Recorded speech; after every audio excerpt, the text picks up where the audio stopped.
Howdy everyone, it's me, your host, Andy from Zeldom. Some of my most popular videos on this channel are from the Link's Love series, but today we will be changing things up in the name of Article 1, Bros Before Hoes! So in this video, I will review the list of Link's top 10 best bros from the entire Zelda franchise. So now, let's dive into it. Nico is the young swabby of Tetra's pirate crew, often responsible for doing undesirable tasks like keeping an eye on Link when he's aboard the ship. Also, in full disclosure, I didn't know until making this video that he was also tasked with doing all the other pirates' laundry, including their underwear. Wind Waker may not be my favorite Zelda game, but I do love its humor. Anyways, Nico is the only one of the pirates who was initially nice to Link. Though his kindness is likely a byproduct of his incompetence, he ends up helping Link on his quest by giving him some stolen bombs and taking the heat from Tetra. Link's sister, Errol, writes him a letter that mentions how Nico misses him, so clearly there's some kind of brotherhood with the hero of winds. He hardly appears in Phantom Hourglass, but is quite fond of telling Link's and Tetra's adventures with cutouts, which he keeps for nearly a century when he's an old man who's rooming with the hero of trains. Darunia is the big boss of the Gorons from Ocarina of Time. When he first meets Link, he's angry because he thinks the King of Hyrule only sent him a puny kid to help save them from their starvation. But after Link clears the Dodongo infestation, renewing their access to the source of their rock roasts, Darunia recognizes Link's heroics and makes him his sworn brother, and later names his son after Link. Though their on-screen interactions are limited in Ocarina of Time, the game itself literally declares Link and Darunia bros. Okay, I know, Tetra is a girl. Sandy's a girl? But hey, Article 22 of the Bro Code clearly states that there is no law that prohibits a woman from being a bro. Women make excellent bros, especially Tetra. Even though she may not be fond of Link at first, she helps him out in some ways by letting him beat her and her crew to Jaboon.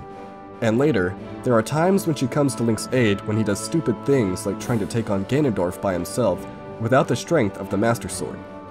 Sure, Tetra kinda falls back into the damsel in distress type of character when she finds out she's Zelda, but at the end of the game, she fights Ganondorf alongside Link, which is pretty rare among the games. By the beginning of Phantom Hourglass, Tetra has returned to her former composure and acts like a true bro. Let's be honest, who doesn't love Linebeck? Sure, he's a bit of a coward, but that's why Link compliments him so well. They're complete opposites. Link is the humble hero, while Linebeck is the boastful coward. Plus, he's hilarious and brings a lot of humor to Phantom Hourglass. But getting back on track, Linebeck claims he's only letting Link use his boat so he can get a share of any treasure found. Still, during the journey, it's obvious he grows to look out for Link like a little bro. Link's heroics rub off on Linebeck because when Bellum destroys their ship and traps Link and Tetra, he stands up to fight. He's trembling with fear, but hey, it counts. Linebeck gets possessed by Bellum, and after Link frees him, Linebeck seems disgusted with himself for attacking Link despite being possessed. By the time their journey together comes to an end, the two definitely have formed a camaraderie. Beedle appears in 6 mainline Zelda games. In the majority of them, he is just a businessman whose only unique interactions with Link seem to be trying to get him to buy more stuff. In Skyward Sword, he excitedly says, "Oh!" when Link shows up. But otherwise, Breath of the Wild is the only game where Beedle can be considered Link's bro. After the first few interactions with Link, Beedle will get very excited to see Link again and mention how happy he is, and all sorts of other friendly lines. Okay, maybe he's not as close to Link as other characters, but I don't care. This is my list, and it's Beedle. Speaking of Beedle, have you ever found yourself wondering where all your rupees went? Well, Zogo is a gamified financial literacy app which provides bite-sized finance lessons for free. Not only do you get free financial lessons, but you can also get paid for taking them. With each task you complete, you can earn in-app currency which you can exchange for gift cards to stores such as Amazon, Target, and many others. So if you'd like to get better at personal finance, get paid to do it, and support my content, wink wink, follow this link which will also be in the description below. Okay, end of ad. The Link from Spirit Tracks is perhaps one of the laziest heroes in the franchise, but despite this, Alfonzo has always been his loyal mentor. Without him, Link likely never would have been able to become a train engineer or a hero at all. Link completely forgot about his graduation ceremony at Hyrule Castle, and it was Alfonzo who reminded him about it. And when Cole and Burn attack Link and Zelda, Alfonzo steps in to defend them. Plus, he has a pretty cool fight scene for a DS game, and he puts up a lot more of a fight than Link did.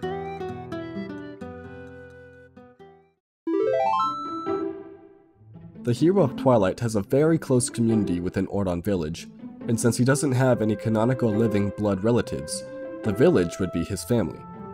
Maybe it's just me, but I always had the impression that Rusl views Link like a son. And since Rusl is a swordsmith and usually the one to defend the village, it's perfectly fair to assume Rusl was the one to mentor Link and teach him swordplay and other skills. Their relationship is definitely different from some of Link's other friends, but Rusl deserves credit on this list. We all saw this one coming. Sidon is always a positive and fun to be around character, making no exception when interacting with Link. And in addition to his cheerful personality, he sticks up for Link when he's ridiculed by Muzu, and plays an active role in helping Link conquer Vah Ruta. Sure, all the new champions help with their respective divine beast, but still, characters in Zelda games usually just ask Link to do all the work for them, so I'm gonna give Sidon credit because I can. And finally, Sidon mentions in-game how if things had turned out differently, which I interpret to mean if Mipha had survived, he and Link might have been brothers-in-law. Maybe you Z-Link shippers aren't in favor of this, but I think it would have been cool to have Sidon and Link as brother-in-laws, since they already gave me that vibe. It seems odd for me to even have to explain this one. Daruk and Link just have those bro vibes both in Breath of the Wild and especially in Age of Calamity.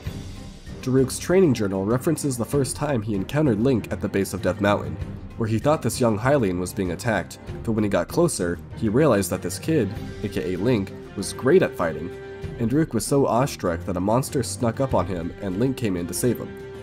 The following entry describes him getting to know Link, primarily through food and training. It should be pretty obvious why these two became friends. A Hylian who can eat a rock roast should definitely have a Goron as a bro, which Daruk deems Link at the end of his journal entry. Though Link and Daruk have one of the best established brotherhoods in the franchise, there is one other that tops it. You can't convince me otherwise. Groose has one of the best character development in the entire series. At the beginning of Skyward Sword, he is a bully to Link and is jealous of his close friendship and borderline romance with Zelda. Groose initially hates Link so much that he has a picture of Link's face on a punching bag in his dorm room. But after Link goes through a bit of his quest, something begins to change their relationship.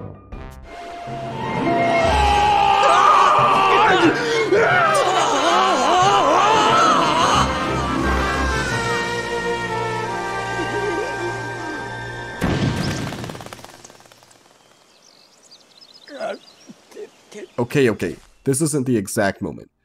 We can see the real change begin after he witnesses Link take on the imprisoned.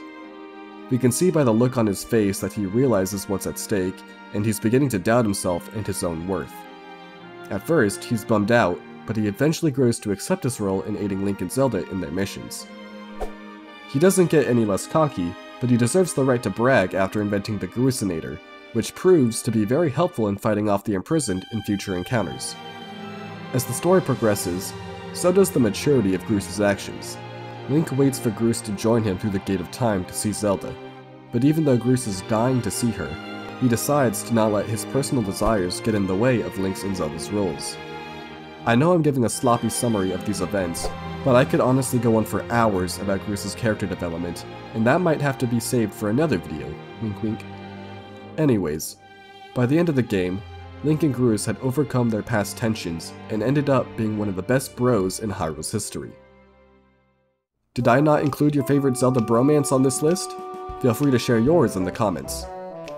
If you enjoyed this video, please consider leaving a like and subscribing to the channel, as any support goes a long way. Thanks for watching, Zeldom out.